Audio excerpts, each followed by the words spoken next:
Is it possible to predict the unpredictable? Could surgeons use a patient's own anatomy to create 3D printed life-size organ models to map out challenges ahead of time, making surgery more precise, efficient, and less invasive? Is it possible? It already is, because every day we're doing what's never been done. Learn more at mayoclinic.org/possible. Mayo Clinic. You know where to go. When it comes to quality sleep, Ashley has you covered with top mattress brands at winning prices and with special financing options available.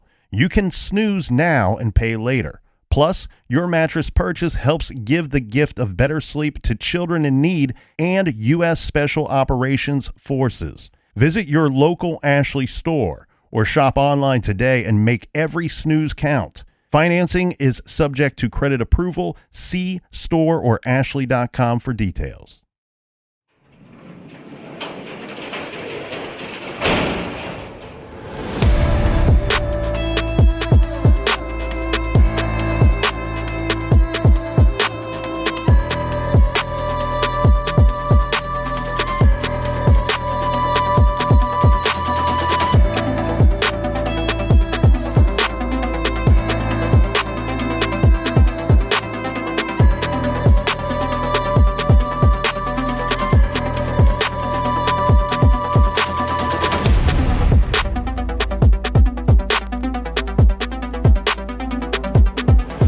Welcome to True Crime Garage. Wherever you are, whatever you're doing, thanks for listening. I'm your host, Nick, and with me as always is a man with a reminder that you're not the only ship adrift on this ocean. Here is the captain. I can't even find my ship. It's good to be seen and good to see you. Thanks for listening.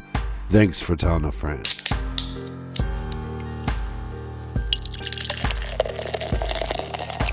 Today we are still sipping on some Redbird Ale from Portsmouth Brewing Company. Redbird Ale is an all-American home run beer named for the Portsmouth, Ohio minor league baseball team of 1939. It's labeled as a California steam ale brewed with roasted caramel malts. ABV 4.8%, garage grade 3.25 bottle caps out of 5. And let's give some thanks and praise to our good friends for helping us fill up the fridge this week. First up, we have Desiree from Cincinnati. And we also have Jennifer Moss and her son Mason listening to TCG together in beautiful parts unknown. Thank you to everyone who went to truecrimegarage.com and contributed to this week's beer fund. Yeah, BWR, you win beer run. You want to support the show and get something in return, go to truecrimegarage.com and click on the store page and pick you up a t-shirt. And that's enough of the business. All right, everybody, gather around, grab a chair, grab a beer. Let's talk some true crime.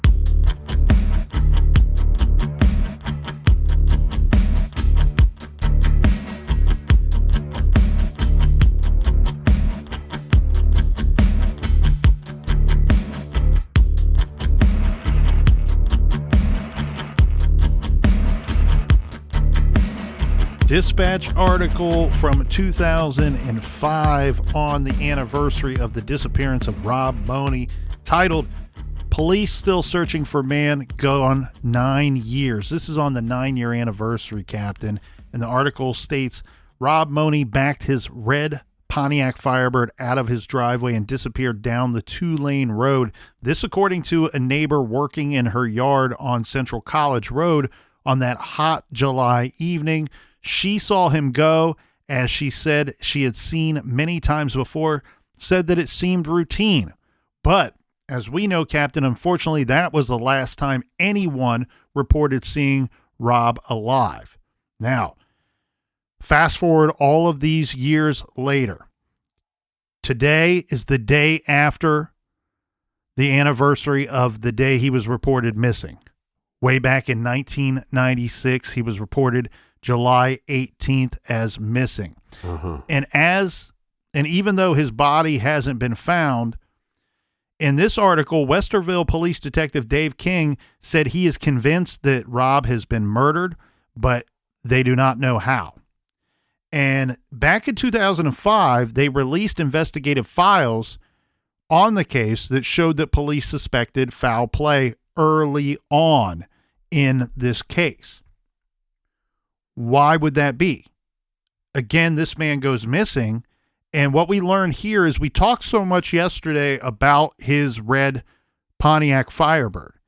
What this article makes clear is that when they found that vehicle, and because he was missing when they found the vehicle, they called in, Westerville Police called in Columbus Police and the Ohio Bureau of Investigation. They come in and they take fingerprints. They're looking for fingerprints on different parts of this vehicle. They come to the conclusion, based off of not finding fingerprints, that it seems that the car had been wiped clean of fingerprints. And I'm guessing here, Captain, if you're sitting in a room full of detectives, we're all going, what? This guy probably didn't drive his vehicle to Hoover Reservoir over by the dam, park it, leave the keys in it, wipe down all the fingerprints from the car, and then walk away from his life. So somebody caused this man to go missing, and somebody is responsible for why he's missing and where he is today. In fact, I firmly believe, and I think that there's a lot of evidence that suggests that this case is only the recovery of his body away from bringing forward charges. Again, we stated yesterday, police had already honed in on a suspect and referred to this person as he is the suspect in this case. So a male is the prime suspect in this case. Well, and what you were saying yesterday is he leaves his house, but we have no sign of any kind of struggle or anything going down at his house. We see his car, no sign of a struggle. So at first you're just going, where did this guy go? Was he meeting up with somebody?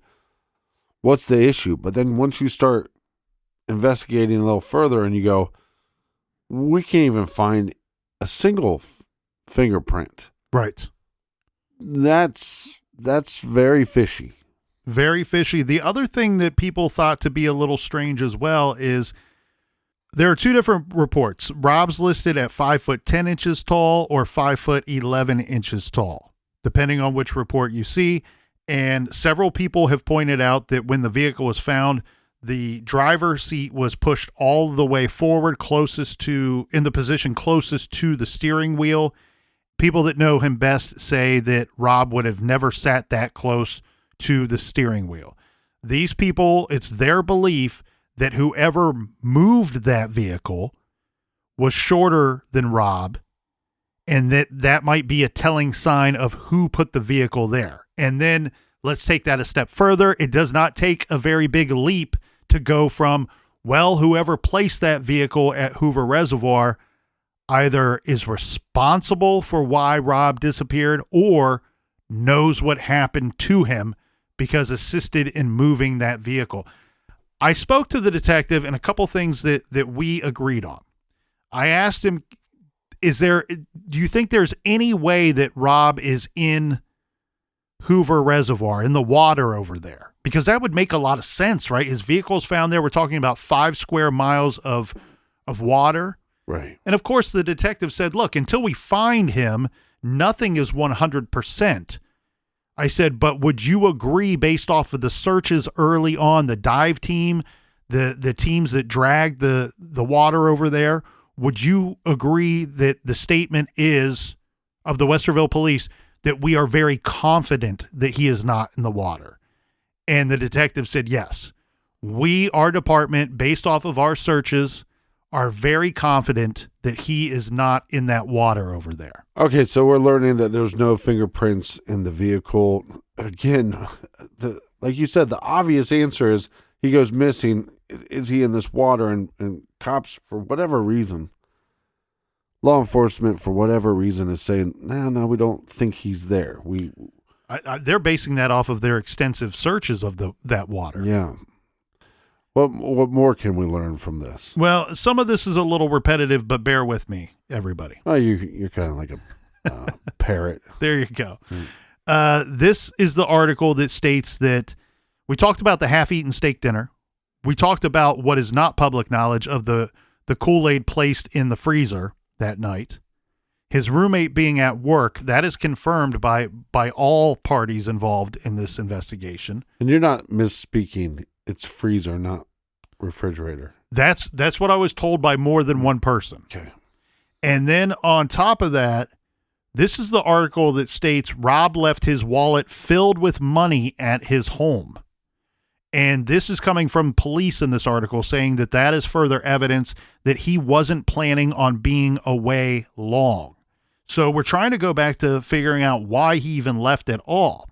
This article too, police saying, we don't believe he was ever put in the Hoover, end quote. This is sad. This is a sad part of the article where his mother had turned to psychics for answers for years. And it was only through the counsel of close friends, some of them being Rob's friends, that had kept telling her, look, these psychics are just using you. They're giving you false hope that you're going to find your son and that he's going to be alive. She's clinging on to hope. She's desperate. And so she's hiring psychics to talk with her. I mean, he's 29 years old, but this is still her baby. That's right. And she says that. And then she says also in this article that eventually she stopped spending money on psychics when she kind of saw the light, right? One of them tells her that his body was close to water near an outlet mall and churches. And then she realized, yeah, that's pretty easy to state that because that could be anywhere. Yeah, or he did some digging. I mean, this is where Sunbury Road or that Sunbury, that area, that's what his car would have been around. This is where we get the best information yet. The article goes on to say that Westerville police had solid reports early on that Rob was the victim of foul play. Rob was dating a woman who had once dated a friend, upsetting the man. Now, let's use this term friend very loosely, and we'll get into that in just a second. The article says that just before Rob vanished, the man might have forced Rob's Firebird off of Route 161 in retaliation for Rob dating this woman. Now, this article refers to this woman as Rob's girlfriend. So it says Rob's girlfriend told Westerville police that she had talked by phone with him at about 8 p.m. July 16th. This is the last day that he's seen. And according to, remember, we have the neighbor witness. So this air quotes girlfriend, as they refer to this woman in the article, says that she talked to Rob at about 8 p.m. July 16th. 1 hour later, he pulled out of his driveway. So that's the neighbor witnessing him pull out of the driveway around 9 p.m. And we know that his vehicle is found 0.3 miles from his home, opposite direction that he travels, less than 5 hours later. That's when it could have been there much sooner. But we know based off of the security logs from the park ranger that it was spotted shortly after midnight. So we're starting to see a little bit of a picture here, right? Now, here is where this running Rob off the road comes into question. As well, this article says might have run him off the road. I spoke with two people that said 100% not only was Rob and his vehicle run off the road on a Friday night before he disappeared, but that Rob knew the man that ran him off the road. So do you remember, Captain, the billiard club on 161? They host bands there often. They got a bunch of pool tables. Yeah. Kind of a bigger club. It was very popular in the 90s. Well, in the late 90s, Rob, his roommate, and a bunch of people in Rob's circle, a bunch of the people that Rob went to high school with, they're from Westerville. This club is in Columbus proper, but not far from Westerville. And a lot of the Westerville people that were of Rob's age would hang out at the billiard club in the late 90s, the mid to late 90s, because they knew the owner. They went to high school with the owner. on a Friday night before Rob went missing. This is some reports say that it was the week before he went missing. Other reports say that it was the Friday before he went missing. It's hard for me to sort that out over 20 years later. The story is this. He's talking to a woman that he knew that's roughly his age at the billiard club on that Friday night. Right. Let's call her Shirley. Okay? Don't call me Shirley. That's right. Shirley leaves with Rob. And we know this because Rob's there with several of his friends who have all told me the same story. In fact, one of those friends was with Rob at the billiard club and was in his own vehicle and would be meeting Rob and other friends at Rob's house after departing the billiard club. So Rob talks to this woman, Shirley. Rob and Shirley leave in his Firebird. They're driving toward Rob's home on Central College Road. And the guy that she was either in a relationship with or previously in a relationship with, let's call him Andy. He spots the two. He's aware that the two are hanging out. This drives him crazy, and he decides to force Rob's car off of the road. Now, look, there's no damage done. Nobody was injured. Some would say no harm, no foul. But let's keep in mind, this is a violent act. Yeah. Somebody could have been hurt, severely hurt or injured in this situation, or possibly worse. We have a whole bunch of people telling police the same name. Who would want to hurt Rob? The same name keeps coming up over and over and over and over again. Well, it's not too big of a leap to go, the guy that ran him off the road just days before is probably the same guy's name that keeps coming up to police. The friend meets Rob and Shirley back at Rob's place that night after he's run off the road. Remember, the friend was at the billiard club prior. When he gets to Rob's house, he didn't witness Rob being ran off the road. What he witnesses is he shows up at Rob's house, and remember, Rob's living for the weekend, work hard, party hard. Bunch of people, roommate, everybody at the house, and what are they talking about?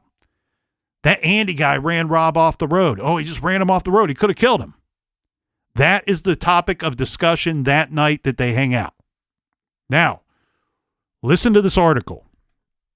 What did they say here? They referred to this woman as Rob's girlfriend, which I think is difficult to say because we're talking days. They would have, if they were dating at all, this started days before he went missing.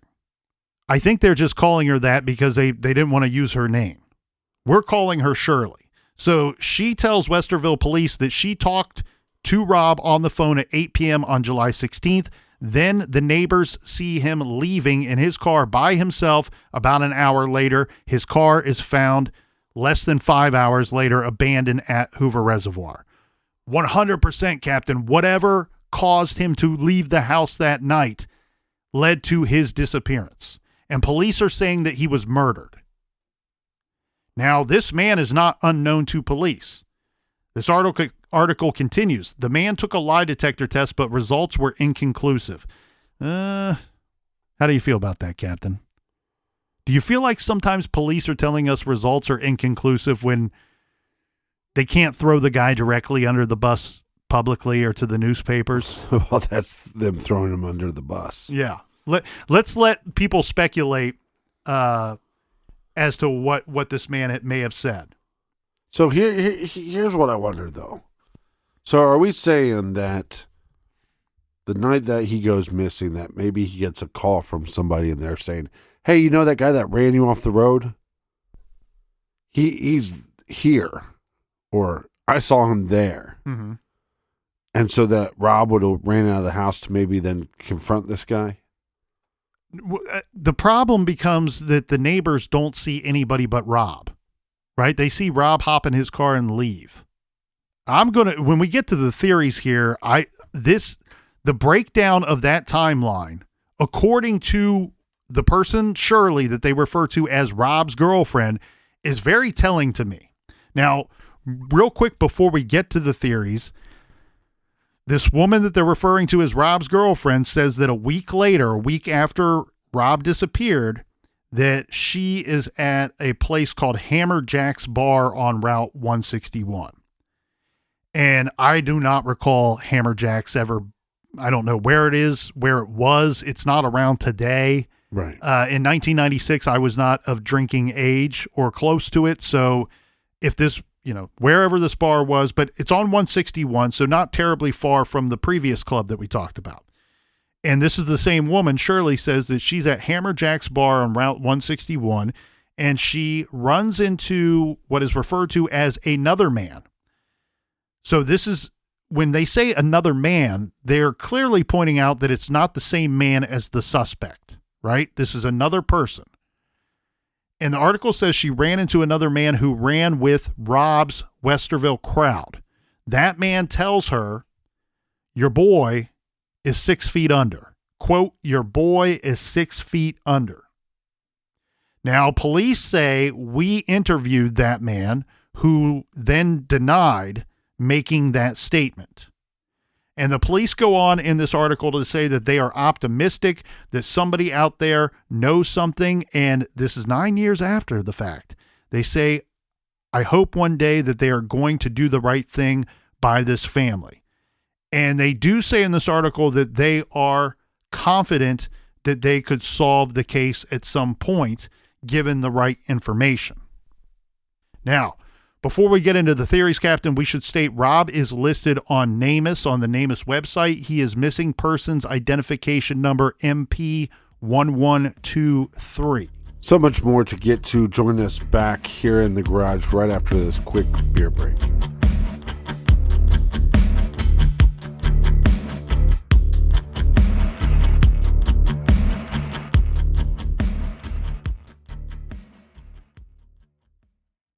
This show is sponsored by BetterHelp. Do you look forward to the holidays? Maybe you struggle with seasonal blues.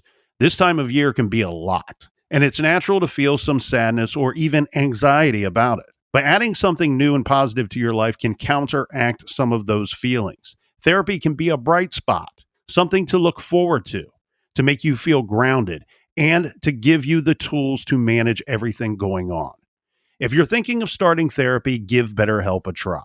It's entirely online, designed to be convenient, flexible, and suited to your schedule. Just fill out a brief questionnaire to get matched with a licensed therapist and switch therapists at any time for no additional charge. Find your bright spot this season with BetterHelp. Visit BetterHelp.com/garage today to get 10% off your first month. That's BetterHelp, HELP.com/garage. Is it possible to predict the unpredictable? Can 3D printed life-size organ models help to map out complex surgeries ahead of time? Is it possible? It already is right here. Mayo Clinic. You know where to go. Rosetta Stone is the language learning program with a lasting impact. I've been using their app to learn French, and it's not just about memorizing words, but actually having real conversations. And it's not just French. They offer 25 languages. Right now, Rosetta Stone has an awesome holiday deal, 50% off their lifetime membership. Every language, unlimited access forever. For anyone keen on diving deep into a new language, check out rosettastone.com. It's a game changer. Want to grow your business in the next 12 months? It starts with your culture. Insperity, a leading HR provider since 1986, can help your business create a culture that drives growth. Download their free ebook, The Future of Business is Culture, at insperity.com/pod. With the right people, processes, and values in place, your company can realize its full potential. Set your business up for growth. Download the free ebook at insperity.com/pod. Insperity, HR that makes a difference.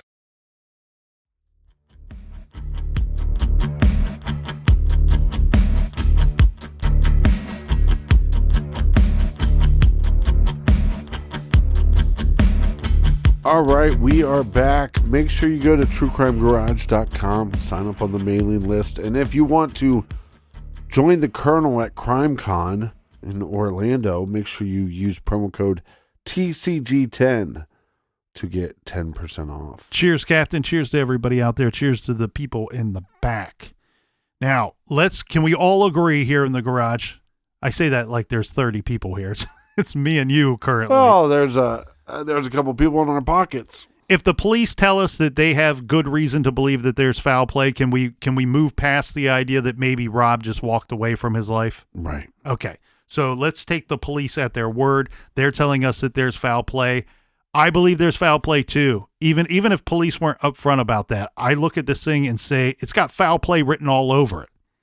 Now, where is Rob? That's the whole thing here. I believe that the one thing that is holding charges back from being brought forward against an individual is the finding of Rob's remains. And the thing is, there's been a bunch of people over the years that have told police what happened to Rob. Unfortunately, they cannot confirm that without the evidence that would be his remains or the location of his remains as to which theory or which story that's being presented to them is true. We've talked about this several times here in the garage. If you find Rob, what will happen? It will confirm one of those stories for police as being true. That will be the lead that they need. That will be the evidence they need to go out and charge somebody with this homicide. Now, the car, it was moved. Can we agree on that? Rob went somewhere. He went in the opposite direction of where the car was later found. Things happened very quickly here now, didn't they? Because we know that, according to his air quotes girlfriend, Shirley, who he had maybe started dating just days before he goes missing, she says she called him around 8 o'clock. Neighbors see him leave around 9 p.m. Park rangers find his car abandoned in the parking lot less than 5 hours after he leaves his home. Things are moving very quickly. Something happened to Rob in that 5 hours, and it happened early enough that whoever's responsible for his disappearance was able to move his vehicle after the fact to that location. Yeah, I'm not sold on the idea that his car was moved. I would go with you on the idea that that's probably more likely what happened. But what we do know for certainty is somebody wiped down that car. They altered that vehicle, destroying evidence. So unless Rob drove his car to that location, right, and somebody abducts him from there, which we do know is in the opposite direction of where he was heading when he left his house. I don't think it matters what direction he was heading when he left his house. Then that car had to have been moved. The thing is, if that car was moved, to me, I'm looking at minimum a two-person operation here.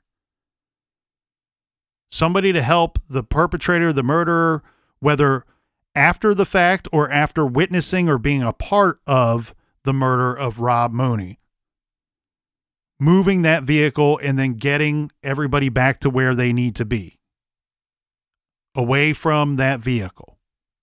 Now, we should point out here, remember, Shirley was in a relationship prior to with the man who ran Rob off of the road. We're calling him Andy. We're not using his real name, even though he's real shitbag, because he's not been charged in this crime.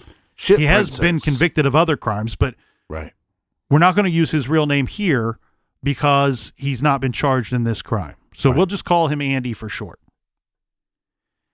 Andy's parents live on Central College Road, the same road that Rob lives on, not far from Rob's home, in the direction that Rob was leaving that evening.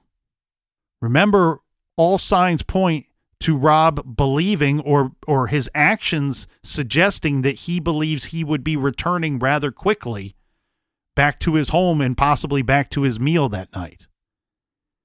By her own admission, Shirley says that she's on the phone with Rob at 8 p.m. Is there any chance that Shirley's call is the one that led Rob to leaving his home? And then we have people telling True Crime Garage that they were well aware that when Andy and Shirley were in a relationship together, that there was violence in that relationship. Could a threat against Shirley inspire Rob to leave and maybe go confront this individual who had run him off the road? Right. Or was he did he think he was meeting Shirley and running to her defense because she was at this man's residence? There's a lot of stuff going on there. And I feel like we were just one, maybe two pieces away from solving this puzzle. And like we've said over and over, where his vehicle is found is minutes from his house. And like you said, if there's evidence that leans towards the idea that the car was moved, again, whether or not we agree on that doesn't matter, because we do have somebody is messing and tampering with the car. And so is it out of the realms of possibility of we now have Rob, we wipe down his car, we toss him in the water, and we go about our way.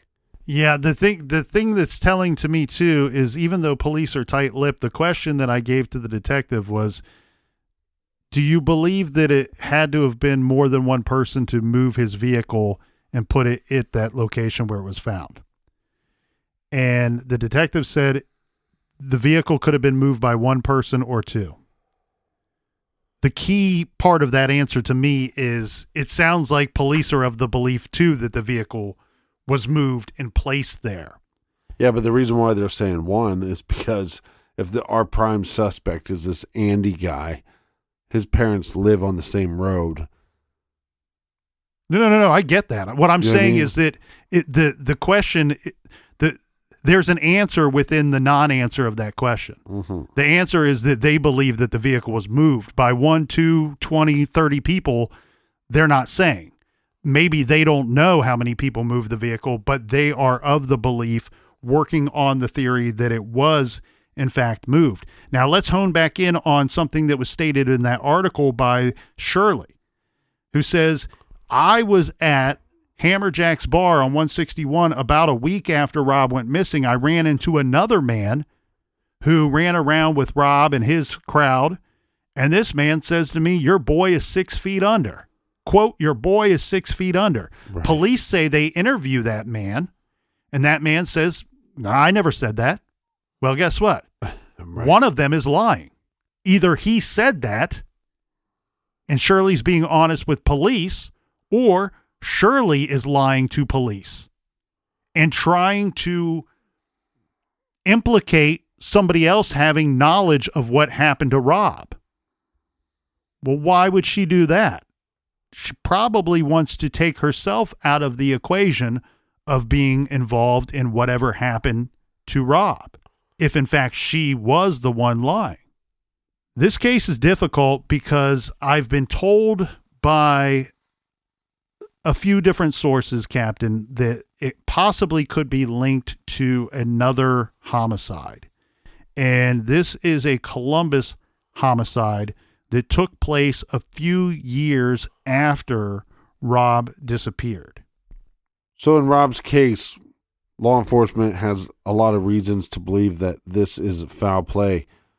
Maybe charges would be brought if they could find Rob's remains, but some people have speculated that Rob's disappearance could be connected to another local homicide. Yes, and this comes from, as you said, Captain, Crime Stoppers, who were looking for tips, offering up a reward for information leading to an arrest in a completely separate homicide. In the Crime Stoppers request says, man shot and burned beyond recognition.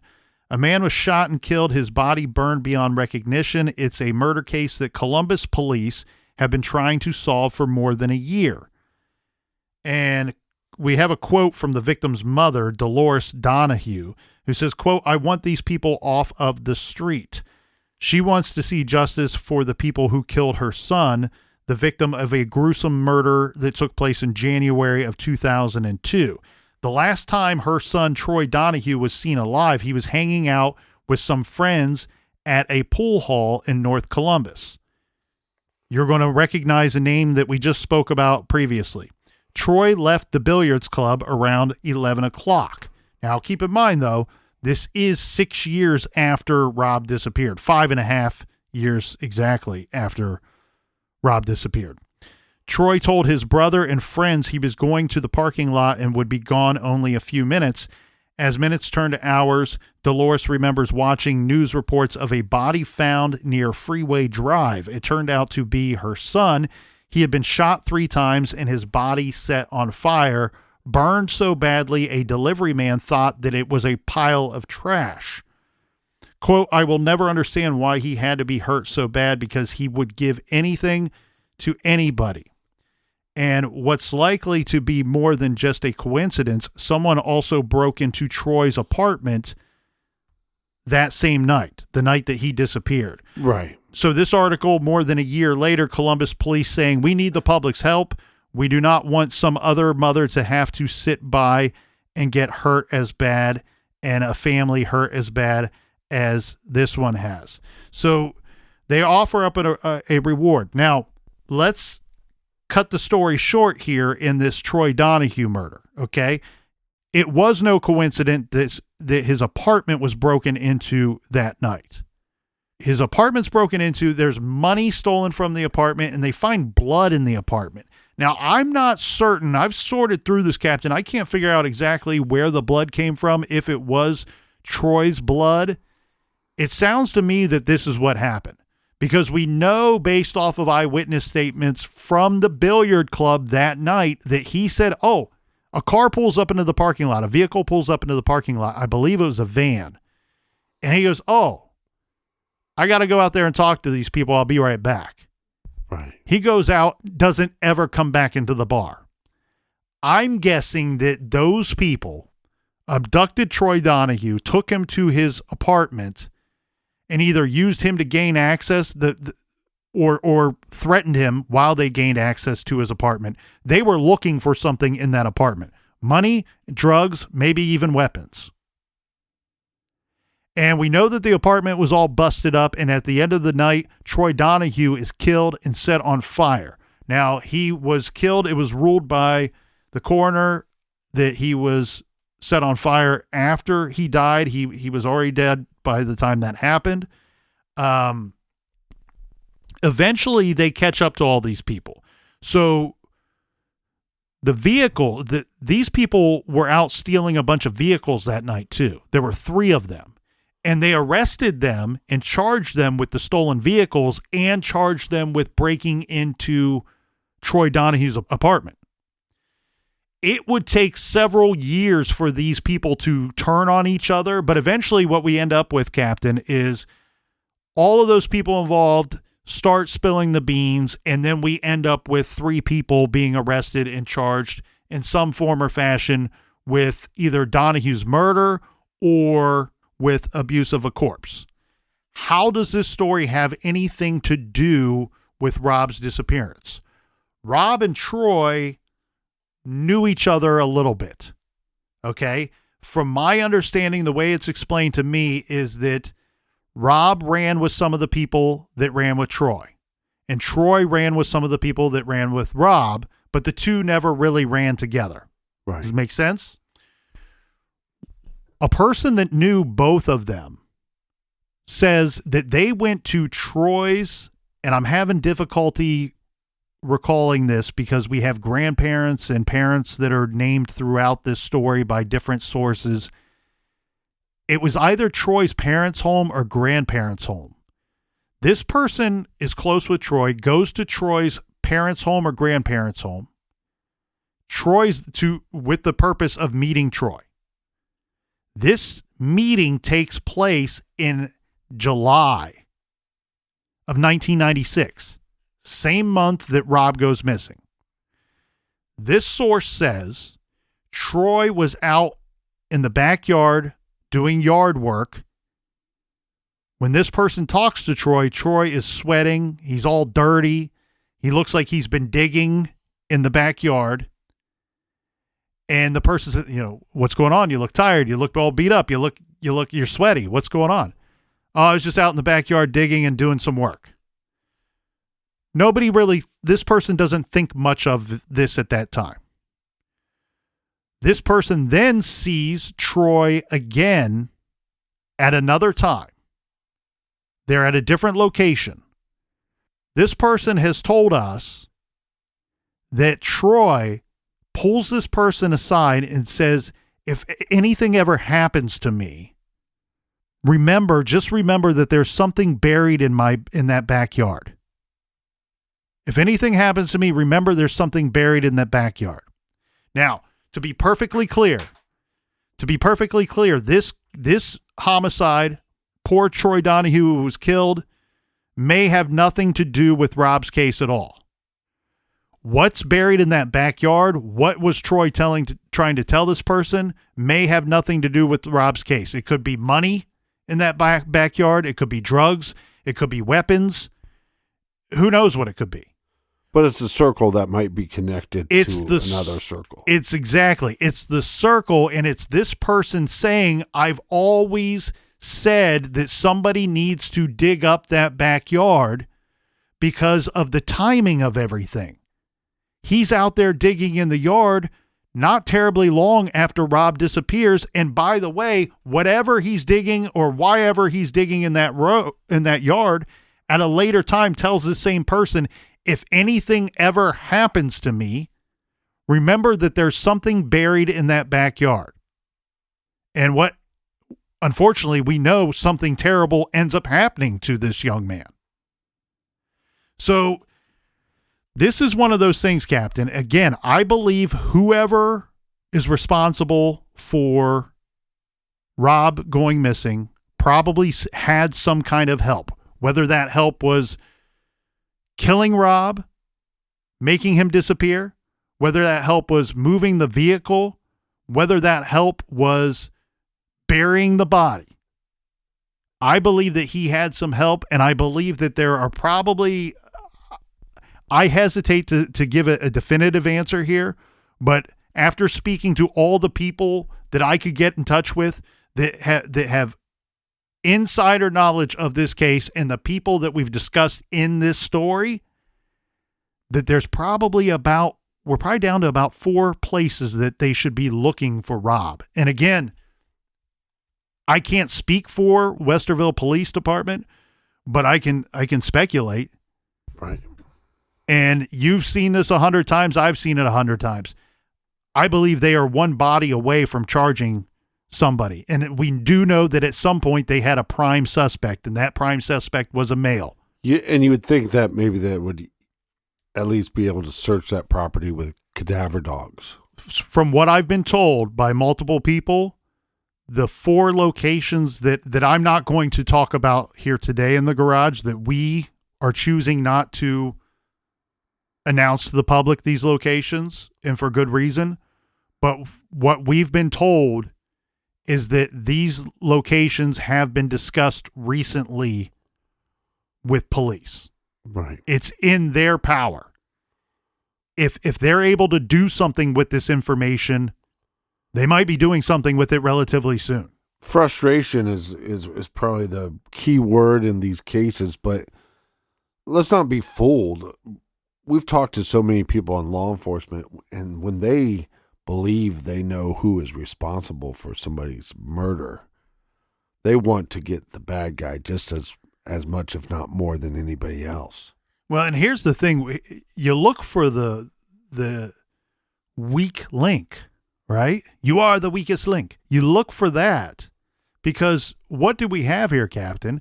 If, as stated by law enforcement, they have a prime suspect in this case, we can't say for certain that it's the person that we're calling Andy, but according to everybody we've talked to, all roads lead to this person that we're calling Andy.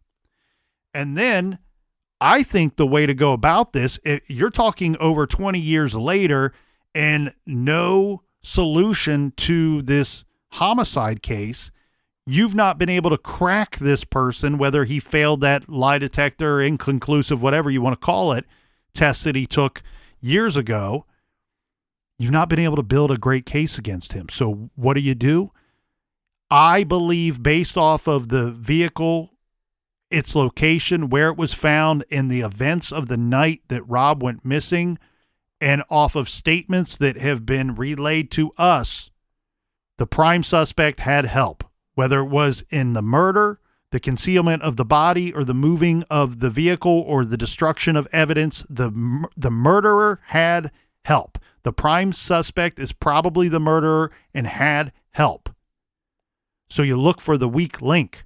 You look for the person or persons that helped the prime suspect and see if you could get them to crack, or see if you can find or build a case against one of them.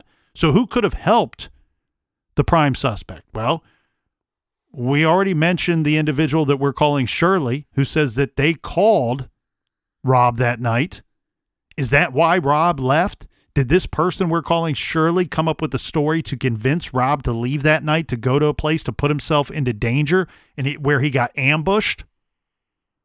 We also have that same person that we're calling Shirley, that says, I talked to some guy, bumped into another man like a week later, and he said, your boy is 6 feet under. Police say we talked to him. He said, I did not say that. One of those two is lying. Right. If it's Shirley, it's not too hard to believe that she's lying about a whole bunch of other stuff in this case. Oh, let's point out another weird thing here. The people that we're calling Shirley and Andy, years after Rob is gone, they move in and rent that house. Well, that's a little strange now, isn't it? That's a little weird. They rent the same house that Rob was living in. That Rob once rented and lived in himself. The home he was living in when he disappeared. And then, so who was involved? That's where we want to go with this. Now, we talked about Troy Donahue, who had said that weird statement to a person that knew both Rob and knew Troy. If anything ever happens to me, remember there's something buried in that backyard. Could it be Rob? It might be. We don't know. Right. It very likely is not, but it could be. Again, if the prime suspect had help, could Troy Donahue have been a helper? Then we've had a couple people tell us that there were two strange guys that they believe were from Columbus or the Columbus area that were hanging out at Rob and Ron's house the weekend prior to Rob going missing. Could they have helped our prime suspect? Oh, and let's take that a step further. Could one of them have been Troy Donahue, who was from Columbus? We've had another source that told us that two very evil men suspected of other evil deeds from Nelsonville may have been involved. And while we will not disclose the exact locations of those four properties that one should call into question, and that I believe and would hope that someday they can be searched, one of those properties is obviously that property that Troy Donahue referenced. If anything ever happens to me, remember there's something buried in that backyard. The other property should be down the street from where Rob lived. The direction he was driving that night is in the direction of the person we're calling Andy, of his parents' home, where Andy was residing at the time that Rob disappeared. Could something be there? Could Rob be there on that property? These bad guys from Nelsonville, there's a property, and we know the address. There's a property in Nelsonville that might have something there worth looking for. And then another location that we won't give a description of here. But this is one of those cases, Captain, that's so damn frustrating because it feels like it's described as this very mysterious case of this man just disappears one night and his car is found by the water. Well, you start peeling back the layers and you see that there are some very plausible theories here. There's some very suspicious looking individuals involved in this story. And then you start digging and you go, maybe there's some low hanging fruit here. But here we sit all these years later without answers as to whatever happened to Rob Mohney. But also with a lot of local rumors and speculation and people saying, well, there could be a body in this backyard. Well, they've had plenty of time to move it. Law enforcement says, oh, well, we don't believe that his body was in the water. Well, you could move the body and put it in the water. So there might have been answers that they could have found at one time, but that doesn't mean that people haven't tampered with the evidence even more since being questioned and hearing these rumors coming from law enforcement. And like you said, there's still a lot of holdback information, but we believe that law enforcement thinks if they could find a body that they could bring charges to these individuals. So please, please, please remember Rob Mohney. Rob, 29 years old, who was ambushed, killed, and body concealed since 1996. If you have any information regarding the murder of Rob Mohney, or if you can provide a lead or a tip so that his body can be found and recovered, please call Westerville Police Detective Grubbs at 614-901-6881. If you are not comfortable speaking with law enforcement, you can go to our website, truecrimegarage.com. Please, if anybody has information, please pass it along. And the Westerville Police phone number will be listed in this week's show notes.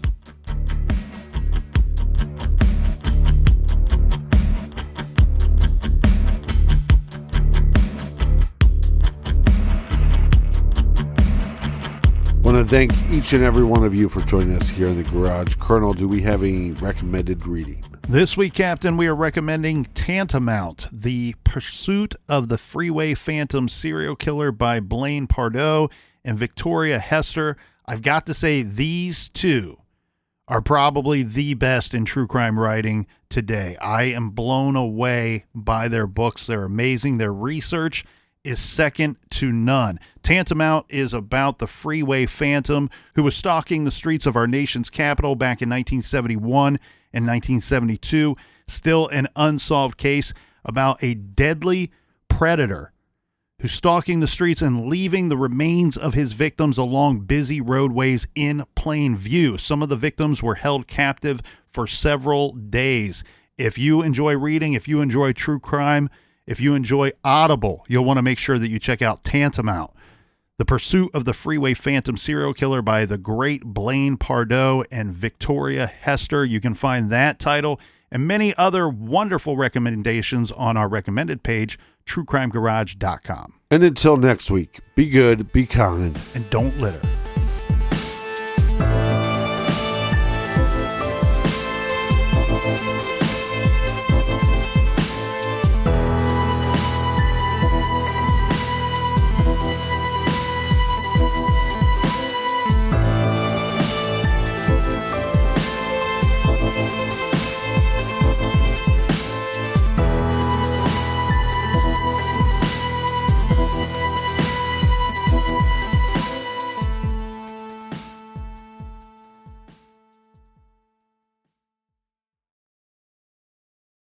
Is it possible to predict the unpredictable? Could surgeons use a patient's own anatomy to create 3D printed life-size organ models to map out challenges ahead of time, making surgery more precise, efficient, and less invasive? Is it possible? It already is, because every day we're doing what's never been done. Learn more at mayoclinic.org/possible. Mayo Clinic. You know where to go.